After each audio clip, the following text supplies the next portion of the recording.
27 तक इंतजार नहीं करना पड़ेगा। 24 के बाद ही कुछ हिसाब किताब उत्तर प्रदेश का ही हो जाएगा। ये मैच गुजरात में हुआ है, अगर लखनऊ में हुआ होता तो भगवान के साथ साथ अटल बिहारी वाजपेयी जी का भी आशीर्वाद मिलता। कि नेताजी को कल हम लोग याद करेंगे, उनका जन्मदिन मनता है, मनता रहा। सभी अपने साथियों को बहुत बहुत बधाई देना चाहता हूँ। मुझे याद है कि जिस समय आप लोग अपना कार्यक्रम बना रहे थे कि हम लोग हर विधानसभा में जाकर के और पूरे उत्तर प्रदेश में कार्यक्रम चलाएंगे। जब पदयात्रा शुरू हुई थी उस समय लोकतंत्र बचाओ संविधान बचाओ यात्रा थी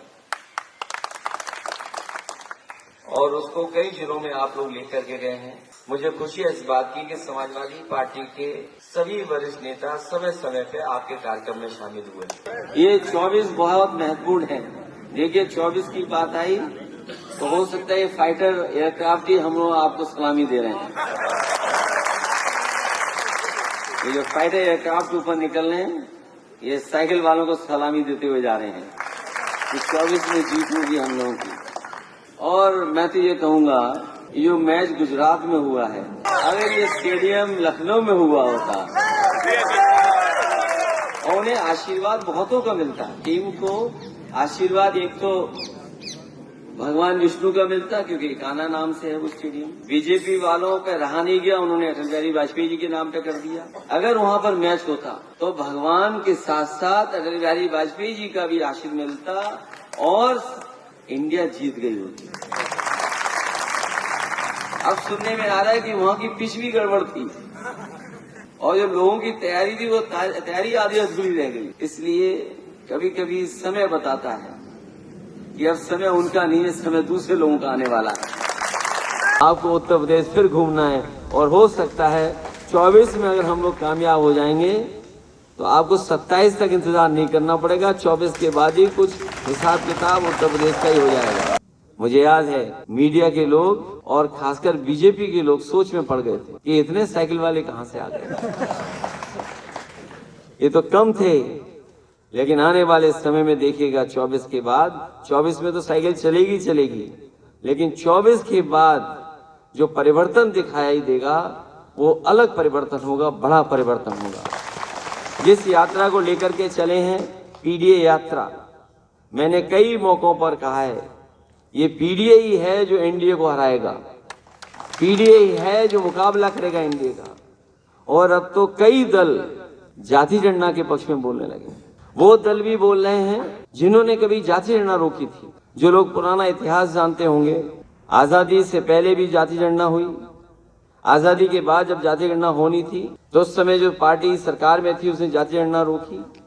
और चमत्कार देखिए कि आजकल कांग्रेस पार्टी भी एक्सरे की बात कर रही है कि समाज का एक्सरे होना चाहिए और अगर हमारे डायग्नोस हो गया है कोई बीमारी है समाज में तो उसका इलाज क्या है? इलाज पीडीए है, इलाज समाजवादी पार्टी करेगी।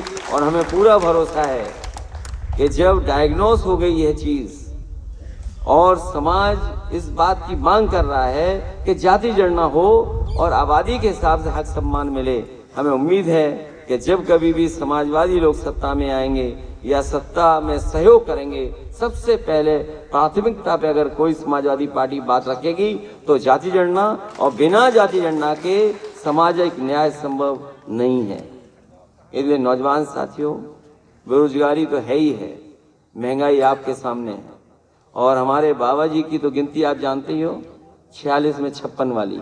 उन्हें आता है कि नहीं आता ये बात अलग है, लेकिन उन्हें 46 में 56 जरूर आता है। और मैं क्या कहूं, राष्ट्रीय महासचिव तो सब कह ही चुके हैं कि अभी तक की सबसे करप्ट और सरकार अगर कोई है तो वो भारतीय जनता पार्टी की है। आज भी कोई वो काम नहीं बता पा रहे, जो काम समाजवादियों ने किए थे वही काम दिखाई दे रहे हैं। कि नेताजी को कल हम लोग याद करेंगे, उनका जन्मदिन मनता है, मनता रहा, कल मनाएंगे।